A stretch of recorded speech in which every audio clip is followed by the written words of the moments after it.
en esas semanas. Entonces, estas hormonas y resistencia a la insulina.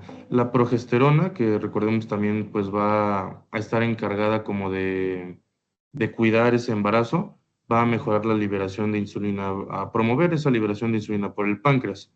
La adiponectina, pues es otra hormona también que está producida por los adipocitos y recordemos que en los factores de riesgo también hablábamos de obesidad. Entonces también tiende a estar asociada con la diabetes gestacional.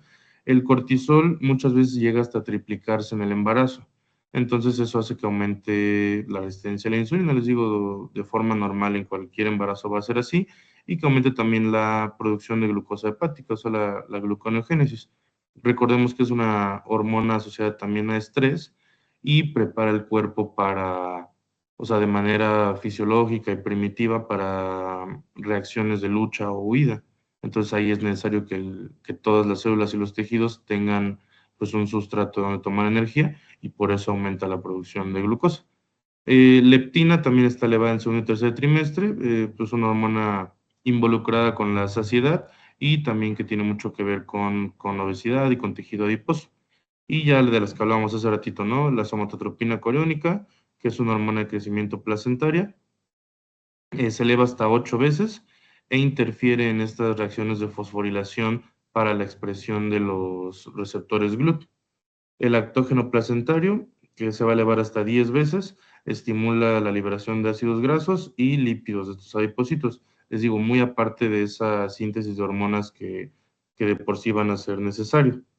Y bueno, va a promover también la liberación de glucosa, de insulina, perdón, cuando se detecta pues un pico en la absorción de la glucosa. Factor de necrosis tumoral alfa, pues bueno, otra sustancia también que está implicada ahí, otra quimiosina que está implicada ahí, tiene relación con la actividad tirosincinasa del receptor de insulina que les comentaba. En cuanto a mecanismos celulares de esta resistencia a la insulina, pues es como sintetizar un poquito lo que ya veíamos únicamente con el esquema de hace rato. Entonces, el receptor de insulina es el que va a tener la función tirosincinasa, hay un fallo en esa señalización, por lo tanto, pues no se expresa de forma adecuada el GLUT4 en tejido adiposo, en músculo, y ese transporte de glucosa está reducido. Eso pues va a provocar que la glucosa esté viajando en el torrente sanguíneo y nosotros la podemos identificar elevada con una glicemia capilar, una glicemia central, por ejemplo. Aumento también de producción de glucosa hepática y del tejido adiposo. Entonces, el tamizaje temprano pues va a depender del riesgo de diabetes gestacional que tenga cada paciente. Cuando existe un riesgo bajo, pues no hay factores de riesgo conocidos y muchas veces puede que el tamizaje no sea necesario. Cuando es un riesgo moderado o mediano, es cuando vamos a hacer una evaluación entre la semana 24 y 28, y ahí, por ejemplo, entran todas nuestras pacientes porque les dice ahí que consideran mínimo un factor de riesgo. Entonces, pues todas las mujeres, por el solo hecho de ser mexicanas, ya van a tener este riesgo moderado de, bueno, gestantes, ¿no? De generar diabetes gestacional. Entonces, pues nosotros en teoría estamos obligados a realizar siempre el tamizaje entre la semana 24 a la 28, que es donde van a estar elevadas estas hormonas que promueven la resistencia a la insulina y que decíamos, ¿no? Y ya, pues riesgo alto requiere una evaluación inmediata, es decir, desde nuestra primera consulta del control prenatal, y es cuando existen ahí múltiples factores de riesgo. Eso también va a ser muy común porque pues muchos de nosotros tenemos antecedentes heredofamiliares para diabetes tipo 2, y pues recordemos también que la población con obesidad en México pues es elevada, y pues otros de los factores que comentábamos antes, pero esos van a ser los más comunes, ¿no? Los que más nos podemos llegar a encontrar en nuestra consulta, y pues también dependiendo el sector de la población.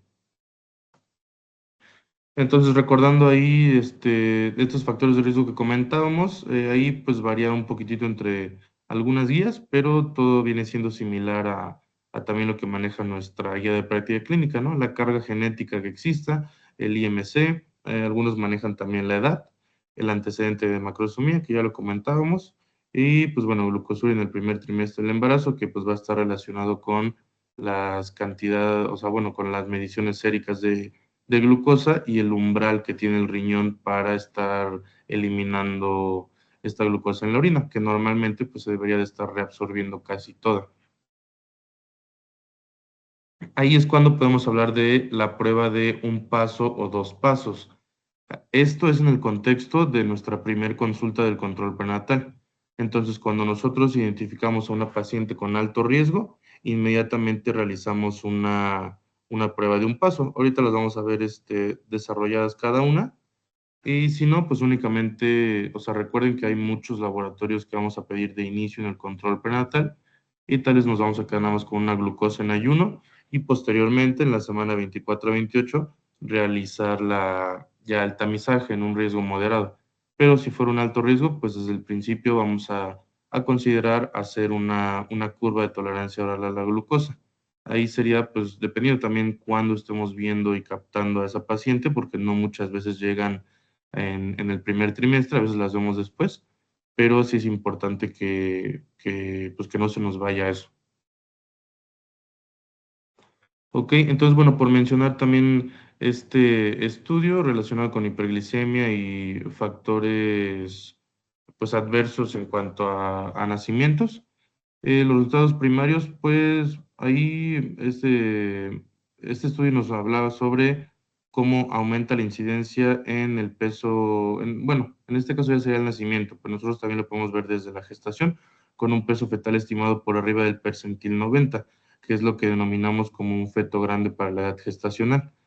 Eso incrementa la incidencia de operación cesárea, como resultado ya neonatal, pues hipoglicemia y un nivel de péptido C mayor también a percentil 90.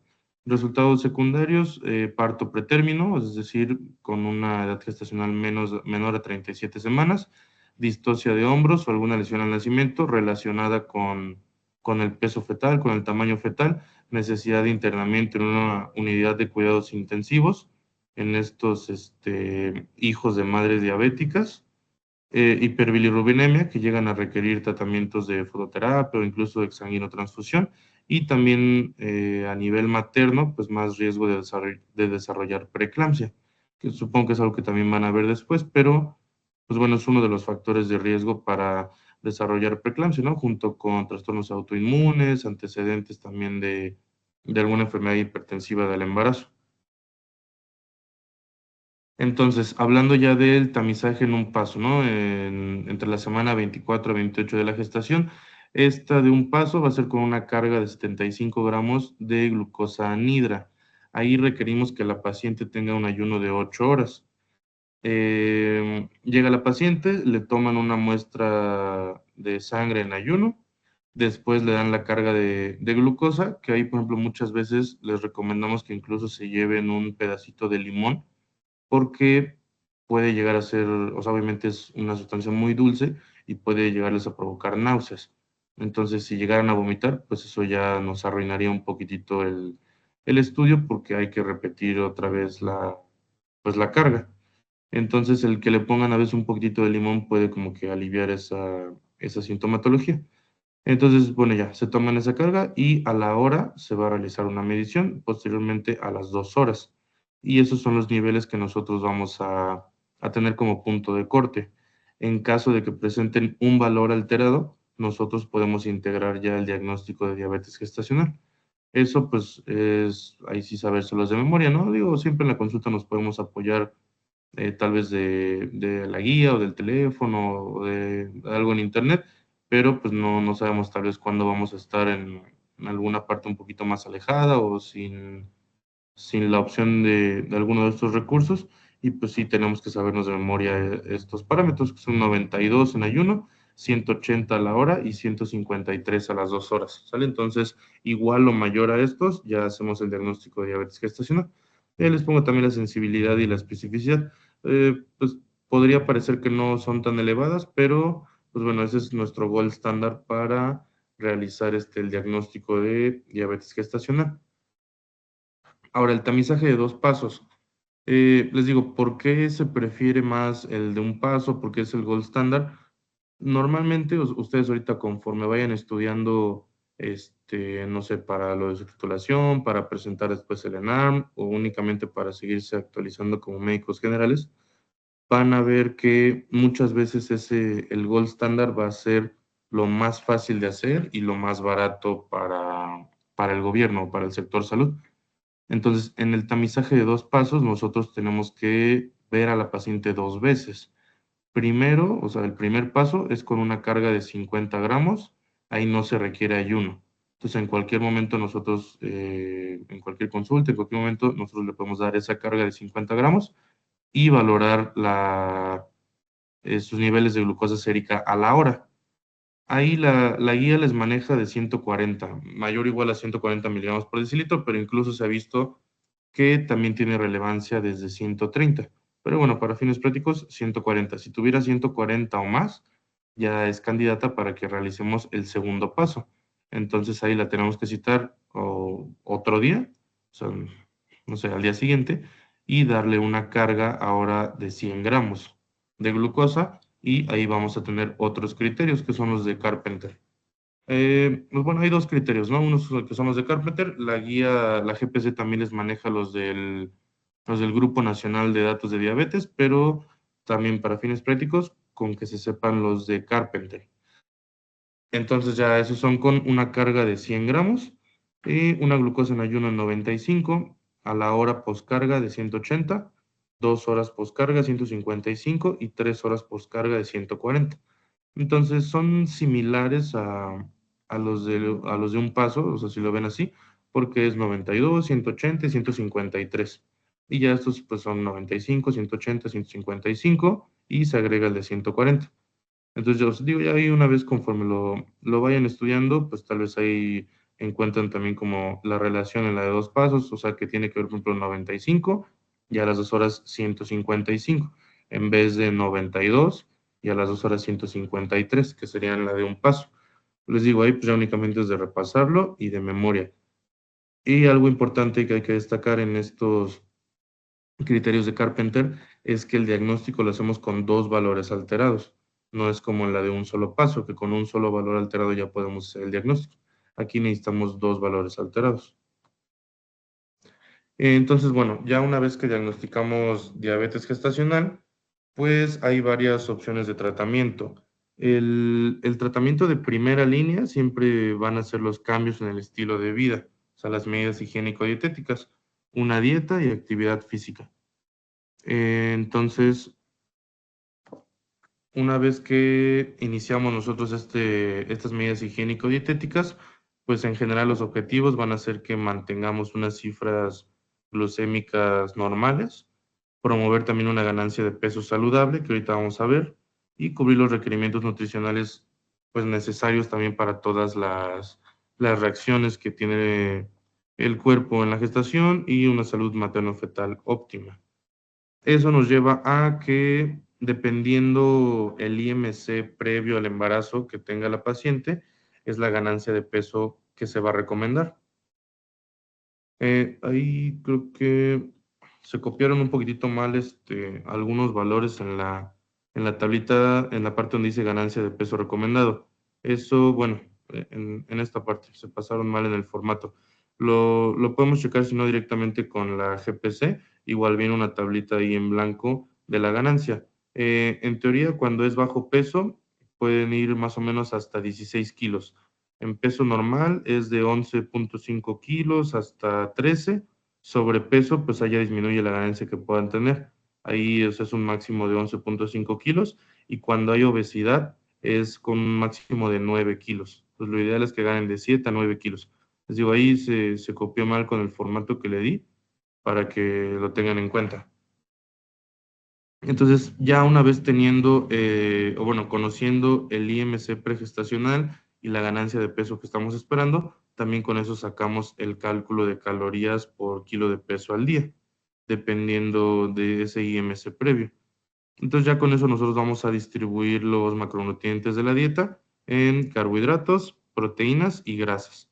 Aquí dependiendo cómo esté la disposición en porcentajes y con un mínimo de 1800 calorías. Muchas veces los llegamos a bajar hasta 1.700 calorías cuando tal vez no hay un muy buen control metabólico o pacientes con más factores de riesgo, pero en teoría es una dieta de 1.800 calorías la que les recomendamos. Esta dieta la van a dividir en quintos, es decir, en cinco, bueno, o sea, en tres comidas principales y dos colaciones. Para el desayuno va a ser el 30% de esas calorías, comida también 30, en la cena baja un poquitito, el 20%, y cada colación va a ser del 10%. Ahí incluso ven que les dice que la última colación la tienen que realizar después de la cena, a las 10 de la noche. Ahorita vamos a ver también por qué emite esa recomendación, por qué nos recomiendan eso las guías.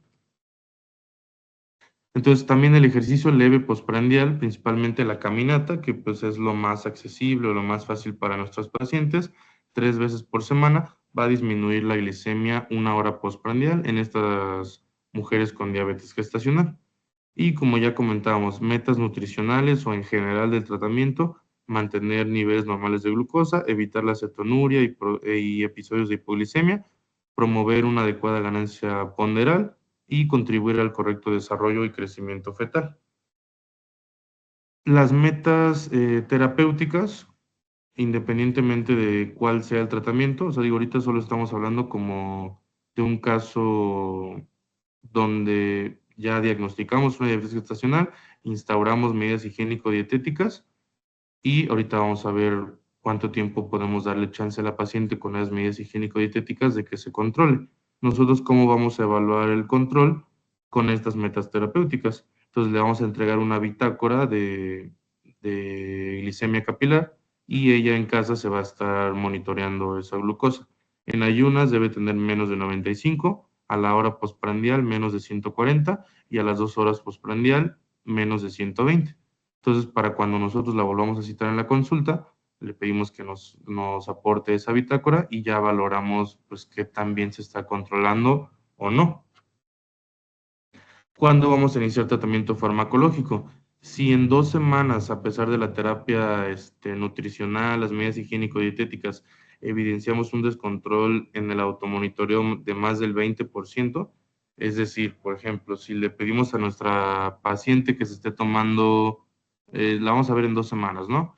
Y supongamos que le pedimos que se tome la glucosa 3 veces al día. Entonces, en total serían 3 por 7, 21, y de la otra semana 42 cifras las que nos va a llevar. Si nosotros vemos que 9 de esas 42 cifras están alteradas, o sea que sería más del 20%, pues nosotros ya iniciamos un tratamiento farmacológico. O si nosotros vemos un percentil por ultrasonido, un percentil de la circunferencia abdominal fetal mayor al 75, o por toda la fetometría un peso fetal estimado mayor a percentil 90, que sería un feto grande para la edad gestacional. También consideramos iniciar tratamiento farmacológico o pues ya dependiendo también de las semanas de gestación, macrosomía fetal. Macrosomía fetal en el contexto de diabetes gestacional, o sea, una paciente con diabetes gestacional, podemos considerar macrosomía a partir de 4 kilos. En una paciente con un embarazo normoevolutivo, ahí varía un poquitito más la cifra, ¿no? Ahí algunas guías lo manejan a partir de 4,200. Entonces, eso ya nos lleva al tratamiento farmacológico. En el tratamiento farmacológico tenemos, pues, como dos distinciones que es importante hacer, más que nada como para fines de NARM también. Entonces, una es la primera línea de tratamiento farmacológico y otro es el gold standard de tratamiento farmacológico. El de primera línea va a ser la metformina, pero el gold standard o el de elección va a ser la insulina. Entonces recuerden, o sea, lo pueden recordar así. O sea, el manejo de primera línea, pues son las medidas higiénico-dietéticas. El tratamiento farmacológico de primera línea es la metformina y el tratamiento farmacológico de elección, pues es ya la administración de insulina. Pacientes candidatas a tratamiento con metformina, pues son aquellas que tengan un antecedente de poliquistosis ovárica y que ya estaban tal vez con tratamiento con metformina, falla en la terapia médica nutricional, una obesidad ya grado 2 con un IMC mayor a 35, o sea, bueno, ya sería grado 2, una glucosa en ayuno de hasta 110 que no responde a tratamiento médico nutricional, edad gestacional al momento de diagnóstico por arriba de 25 semanas y que no tengan historia previa de diabetes gestacional. ¿Cómo vamos a iniciar la dosis y cómo vamos a ir modificando la posología? Pues les recomiendo la guía que el inicio sea de 500 a 850 miligramos al día y posteriormente se aumente 500 miligramos por semana. Esto porque la dosis mínima efectiva de la metformina va a ser de 1500 miligramos al día.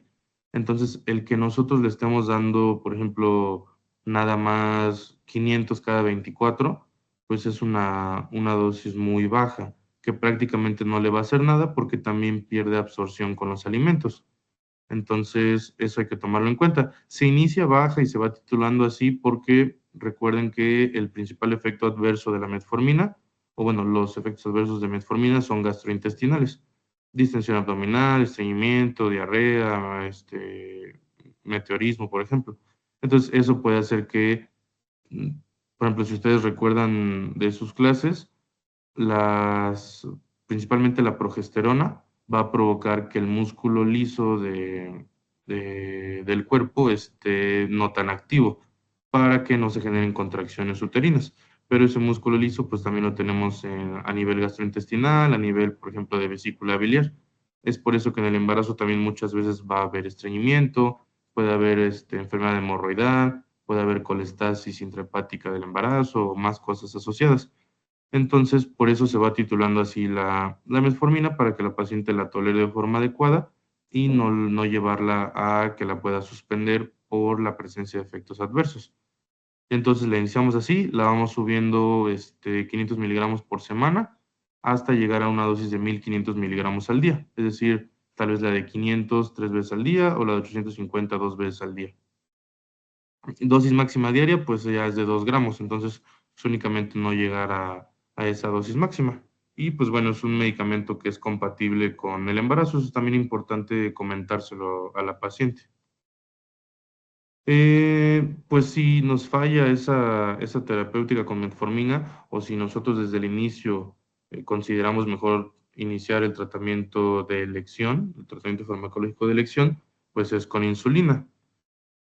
Si ustedes también recuerdan la secreción fisiológica de la insulina, pues siempre va a haber una secreción basal y va a haber también unos picos en la producción de esa insulina postprandiales. Entonces, nosotros en el tratamiento pues de cualquier diabetes ya con insulinoterapia, vamos a buscar emular esa secreción fisiológica de insulina con un esquema basal bolo. En este caso, lo que está descrito es con una insulina rápida humana y con una insulina intermedia o NPH. Ahí es importante también que conozcamos el inicio de acción, cuándo tiene su pico máximo y cuánta es su duración máxima, porque ya con base en eso nosotros le vamos a decir a la paciente o nosotros vamos también a conocer cada cuánto se la tiene que aplicar y cuándo se la tiene que aplicar, ¿no? Ahí les va desglosando así la guía por pasos. Les dice que la dosis de inicio es de 0.2 unidades por kilogramo de peso actual al día. Entonces, dependiendo cuánto esté pesando la paciente en ese momento, lo multiplicamos por 0.2 y ahí tenemos la dosis total. Esa dosis total se va a dividir en tercios. De esos tercios, 2 tercios van a ser para la mañana y 1 tercio para la tarde. A su vez, esos 2 tercios de la mañana se van a volver a dividir en tercios y se van a combinar 2 tercios de la insulina regular o NPH y 1 tercio de la insulina rápida. Y esta se va a aplicar previo al desayuno.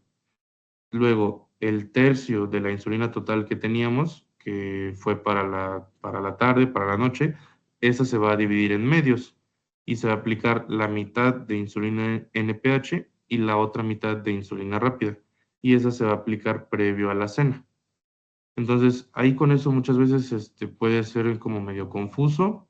Ahí, o sea, digo, los invito a que cuando estén ustedes repasando o estudiando este tema, hagan el ejercicio a mano, ¿no? Que se pongan como el peso de una paciente, o sea, como un simulacro de una paciente de, no sé, 80, 70, 90 kilos, lo que ustedes quieran, que hagan varios ejercicios y ahí lo vayan sacando. Que primero multipliquen el peso por 0.2 y ya tienen el total.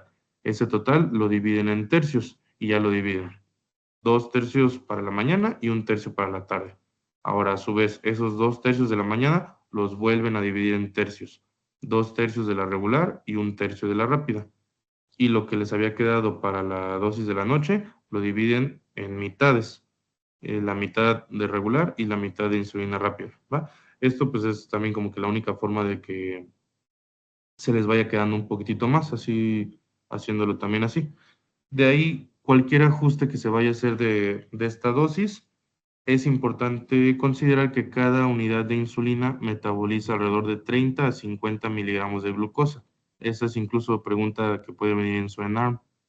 Entonces, esos ajustes se van a poder realizar de 2 a 4 unidades, dependiendo del control glicémico en ayuno y postprandial de la paciente, o en su caso, incrementos de 0,1 a 0,2 unidades por kilo día. Casi siempre lo que hacemos es pues, subirla así, por ejemplo, de 2 unidades a la dosis total y ya ahí se vuelve a dividir. Otra cosa importante es que la dosis nocturna no debe sobrepasar el total de la dosis matutina. Eso, pues bueno, es relativamente obvio porque va a ser 2 tercios en la mañana y 1 tercio en la noche del total. Pero muchas veces, dependiendo del ajuste que nosotros hagamos con las bitácoras que nos va a llevar la paciente, pues ya ahí es conforme vamos a ajustar tal vez las de la mañana y tal vez las de la noche. Al principio, eso, o sea, bueno, al principio, no sé si tal vez de eso ya lo han escuchado, que muchas veces se les pide a cualquier paciente que se le inicie insulina que se esté tomando la glicemia capilar en ayuno, siempre después de cada comida y en la madrugada. Entonces vienen siendo, pues mínimo unas 4 o 5 mediciones, o dependiendo qué tan estrictos queramos ser con el monitoreo. Eso tiene también una razón de ser y es por este efecto ALBA y el efecto fenómeno Somogy. En el efecto ALBA va a suceder una hiperglicemia matutina por el aumento fisiológico de algunas hormonas contrarreguladoras, como hormona de crecimiento o cortisol.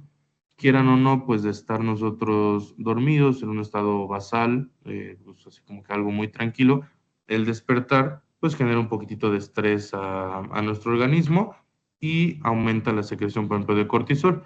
De ahí recuerden pues que los pulsos de hormona del crecimiento van a tener un predominio nocturno asociado al sueño. Entonces ahí va a haber un aumento de la producción hepática de glucosa y entonces cuando la paciente, por ejemplo, o sea, va a llegar con nosotros y vamos a ver que todas sus glucosas, sus glicemias en ayuno van a estar elevadas, probablemente por un efecto ALBA. Y ahí hay que ajustar la dosis de insulina basal nocturna, ¿no? Porque si nosotros sabemos cuánto tarda en actuar y cuándo va a ser su pico máximo, pues esa es la que vamos a tener que ajustar para que por la duración de su efecto, al despertar, pues esté controlada esa glicemia y esté dentro de las metas de menos de 95 miligramos sobre decilitro. El fenómeno Somogy es una hiperglicemia matutina de forma compensatoria o de rebote tras una hipoglicemia nocturna que puede pasar desapercibida. Por eso es que muchas veces se les pide a los pacientes que se tomen también una glicemia capilar en la madrugada para valorar si está teniendo este efecto Somogy. Y eso es por una respuesta hormonal exagerada a la hipoglicemia. Ahí tiene que ver con la dosis nocturna que estamos dando de las dos insulinas, porque ahí acuérdense que o sea, la rápida pues va a tener su efecto total y la intermedia su pico máximo del efecto, entonces más o menos va a ser a esa hora. Ahí podemos reducir la insulina nocturna o pedirle a la paciente que no se salte su colación antes de dormir, que es la colación de las 10 de la noche que platicábamos hace ratito. Hay también otros análogos de insulina de acción rápida, o sea, recordemos que hay varios tipos de insulina. Lo que estamos viendo ahorita pues, es la regular, la NPH y la rápida humana, pero ya están los análogos de insulina rápida o ultra rápida. Hay algunas combinaciones, por ejemplo, Aspart y Lispro, que ya vienen cargadas también en algunas plumas y que ya únicamente por el peso, ahí nos dan a veces hasta como que unas tablitas de cuánto se tiene que aplicar, ya ni siquiera es necesario calcularlas, ya únicamente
Hola, no me di cuenta que se había salido. De hecho, ya hasta terminé y ya cuando me di cuenta no estaba abierta la reunión. No sé, ¿en qué me quedé?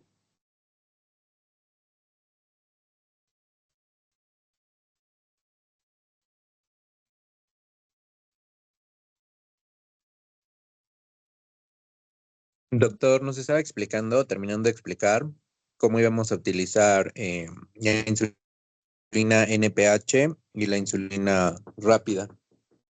Ok, a ver, Cámara. entonces, bueno, después de esto, ¿tienen otra ponencia?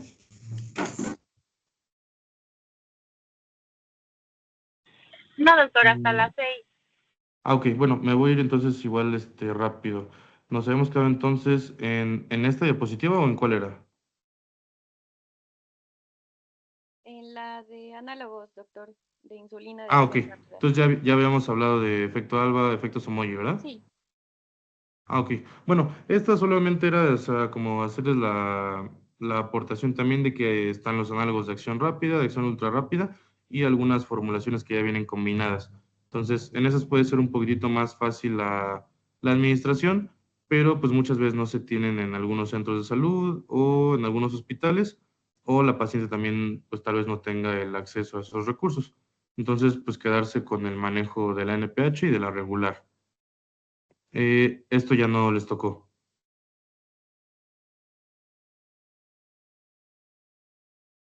No, Doc, ya no lo No, vimos. Ah, ok, doctor.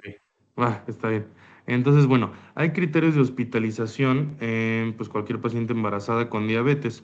Eso significa que si ustedes identifican cualquiera de estos, pues la van a internar o la van a referir en ese momento a segundo nivel en urgencias y donde ustedes están, pues no tiene esa área, ¿no? Una es una hiperglicemia en ayuno mayor a 140 o postprandial mayor a la hora mayor o igual a 180. Por el contrario, una hipoglicemia severa que sea menor a 60 o ahí no aplica que tenga datos de neuroglucopenia. Por ejemplo, en cualquier paciente no gestante o en cualquier otro paciente adulto, pues cambian los criterios, es de 70 y con datos clínicos de hipoglicemia, pero en estas pacientes gestantes es diferente. Menor de 60, aunque no tenga ningún dato clínico de neuroglucopenia. Otro tipo de complicaciones que ya sería un poquito aparte, pero bueno, sospecha de cetoacidosis diabética o un estado hiperosmolar. Por una glucosa descontrolada, ahí ya hablaríamos cifras pues, mayores a 250, a 300 o hasta 600, ¿no? Para un estado hiperosmolar. Inestabilidad hemodinámica, que nos habla de episodios de hipoglicemia seguidos de hiperglicemia postprandial. Eso nosotros lo podemos valorar con la bitácora de glicemias capilares que le vamos a pedir a la paciente. Y bueno, o sea, sabemos que no siempre, o sea, no va a ser algo como que cómodo estarse ahí, tome y tome la glucosa y estarse picando, pero sí hay que explicarle a la paciente la relevancia que tiene el monitoreo. Usualmente, pues todas las pacientes, pues están, pues preocupadas por su embarazo, son responsables y llevan un buen control en cuanto a estas bitácoras, pero pues también siempre nos vamos a encontrar con pacientes en las que no se apegan también al tratamiento y al monitoreo. Para la vigilancia fetal, pues cobra un poquito de más relevancia a partir de la semana 32, que es cuando también es más valorable el registro cardiotocográfico. Entonces ahí nosotros vamos a estar haciendo una prueba sin estrés y una medición del índice de líquido amniótico. Estas mediciones, que forman parte también del perfil biofísico, nos van a dar como un predictor de bienestar fetal aproximadamente de 2 semanas.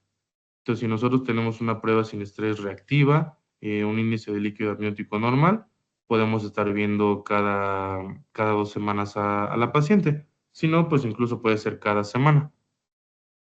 Bueno, ahí lo maneja como la semana 36, pero nosotros pues en cada consulta también desde el segundo trimestre hacemos nuestra fetometría, es decir, medimos diversas partes del feto para obtener un peso fetal estimado.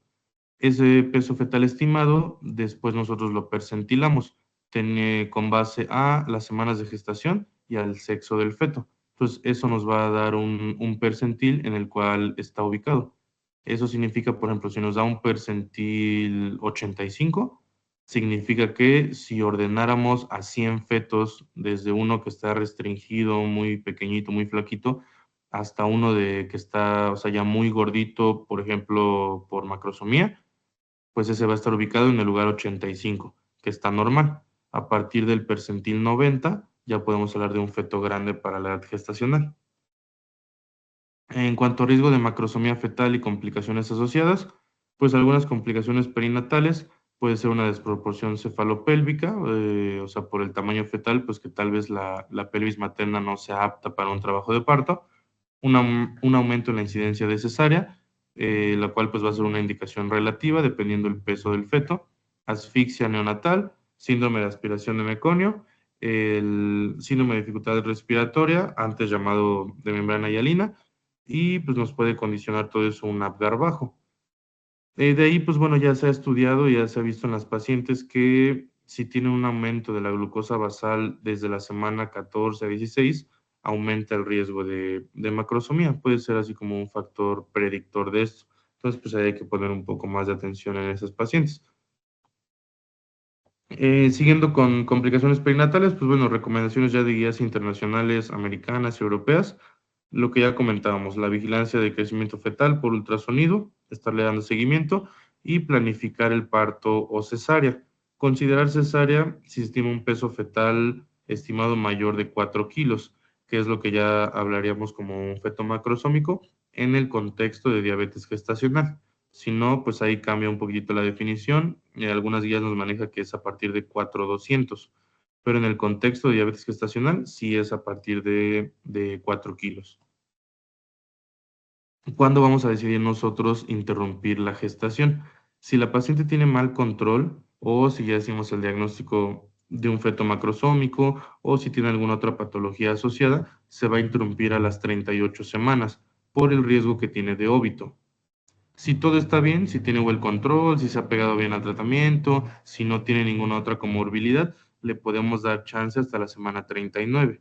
Pero sí hay que estar pues con una valoración estrecha, con un seguimiento estrecho, porque esa hiperglicemia y o sea, si ustedes se quieren como adentrar un poquitito más, si les llama la atención la especialidad o el tema, pueden checar no sé si alcancé a decir eso hace ratito, pero sobre fetopatía diabética. Entonces, pues eso ya nos habla, por ejemplo, de otras mediciones como del grosor de panículo adiposo, el grosor placentario y pues ya alteraciones que va a ir teniendo el feto también en su organismo. Y pues bueno, más de 4 kilos, pues una indicación relativa para cesárea. Es importante también hablar de la reclasificación, pero antes mencionarles algo que se me pasó al inicio, y es que en el embarazo no es valorable la hemoglobina glucosilada. No podemos catalogar el control o hacer diagnósticos con hemoglobina glucosilada. Esto es porque durante el embarazo la vida media de los eritrocitos va a ser diferente. No va a ser de 120 días como normalmente, va a ser en promedio de 90 días. Entonces, pues esa hemoglobina que van a transportar los eritrocitos no se va a glicar por completo, no se va a poder medir tan bien. Y aparte, si recordamos los cambios fisiológicos del embarazo, pues va a haber un aumento en el volumen efectivo circulante, en el volumen plasmático y un tipo de anemia dilucional, por así decirlo. Entonces, pues no va a ser valorable una hemoglobina glucosilada.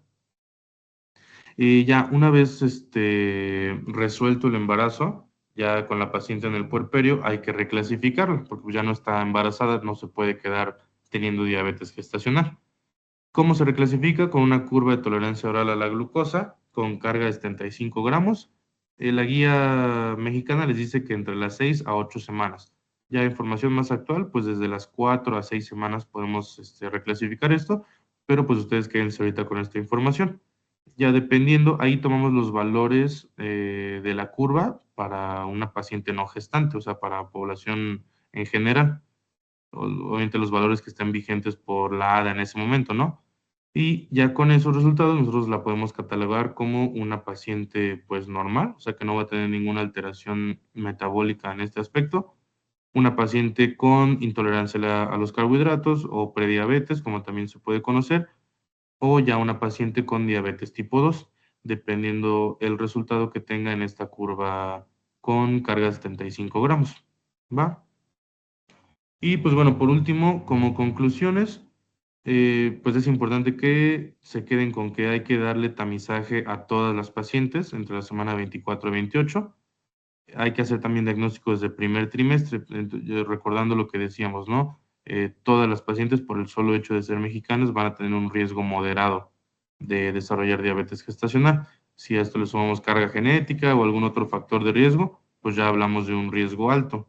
Entonces es importante ahí hacer el diagnóstico desde el primer trimestre, corroborarlo con la curva de tolerancia oral a la glucosa de 75 gramos y pues siempre llevar también un manejo conjunto, ya sea medicina general o familiar, quien tal vez esté llevando el control, y pues referir a tiempo todo lo que tenga que ser referido a segundo nivel con nosotros en ginecología y obstetricia, y pues también nos apoyamos muchas veces de nutrición clínica para darle a las pacientes pues una dieta adecuada. Y pues bueno, eso sería todo por esta plática. No sé si hay alguna duda o algo más que quieran comentar.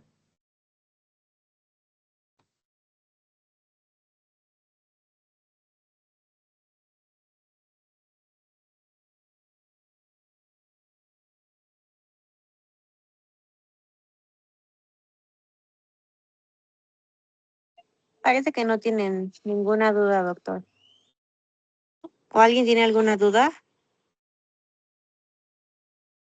Ninguna duda, muchas gracias, Doc. Creo que no. No, doc, todo bien.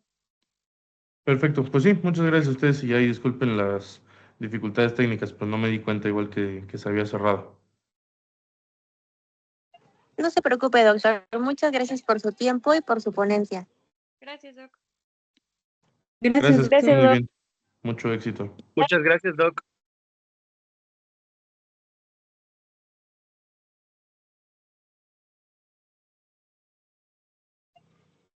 Bueno, chicos, ya tengo la lista y nos vemos al ratito en la otra clase.